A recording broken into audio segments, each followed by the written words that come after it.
উদ্ধার সরকারি ত্রাণ সামগ্রী। বসিরহাট 1 নম্বর ব্লকের ঘোষপাড়া এলাকায় একটা পরিত্যক্ত বাড়ি থেকে উদ্ধার প্রচুর ত্রিপল ও অন্যান্য ত্রাণ সামগ্রী। নূর রয়েছেন আমাদের সঙ্গে। নূর, কোথা থেকে এত ত্রাণ সামগ্রী উদ্ধার হলো কিছু জানা যাচ্ছে?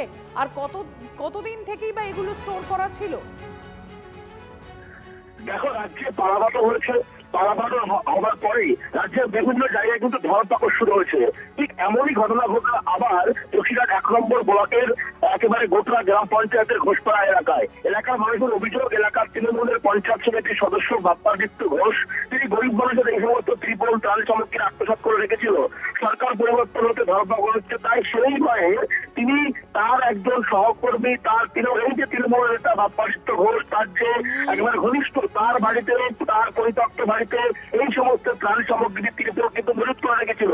এলাকার মানুষ খবর পেয়ে কিন্তু বসিরহাট থানার পুলিশকে খবর দেয়। পুলিশ গিয়ে হানা দেয়, সঙ্গে একেবারে কেন্দ্রীয় বাহিনী কিন্তু গোটা এলাকা ঘিরে ফেলে কিন্তু ওই যে সমস্ত ত্রিপল, একেবারে রাশি ত্রিপল কিন্তু উদ্ধার করে একেবারে পুলিশ। তারপরে কিন্তু ঘটনাস্থলে আর ঠিক যেরকম আমার সহকর্মীও তুলে ধরছিলেন আপনাদের সামনে যে এলাকাবাসীর তরফ থেকে কি অভিযোগ করা হয়েছে, স্থানীয় তৃণমূল পঞ্চায়েত সমিতির সদস্য বাপ্পাদিত্য ঘোষ সরকারি ত্রাণ সামগ্রী আত্মসাৎ করে রেখেছিল। রাজ্যে পালা বদলের পর ধরা পড়ার ভয়ে ত্রাণের যে সমস্ত জিনিস রয়েছে সেগুলো বিভিন্ন জায়গায় লুকিয়ে রাখছে। পরিত্যক্ত বাড়িতে বাপ্পাদিত্য ঘোষের লোকজন এই ত্রাণ লুকিয়ে রেখেছিল। জানতে পেরে যারা স্থানীয়রা তারাই পুলিশকে খবর দেয়। পুলিশ এবং কেন্দ্রীয় বাহিনী এসে উদ্ধার করে এই সরকারি ত্রাণ সামগ্রী। কম্বল আছে, জামা কাপড় এগুলো আছে, তার মজুত করা ছিল। এটা ভোটের আগে থেকে আমরা জানতাম, ঠিক আছে। তো এবার আজকে তোমার এই 3 দিন ধরে শুনছি যে টোটো কিংবা ভ্যানে করে রাত্রি করে মাল সরাচ্ছে। কালকেও মাল সরেছে। কালকেও খবর পেয়েছি, একজনের বাড়ি গিয়েছিল, কম বেশি বাপ্পাদাকে তোমার ধরেছিলাম, কী ব্যাপার তুমি এসব কি ঢুকছো? হ্যাঁ, বলছে আমার দরকার ছিল বলে বাপ্পাদাকে ছেড়ে দেওয়া ছিল, আর কিছু বলিনি। আজকে তোমার আবার খবর পাচ্ছি আমাদের কিছু ছেলেপিলে এদিকে ছিল, ওরা বলছিলাম গাড়ি থেকে লোড করে ত্রিপল সরাচ্ছে, চলে আয়।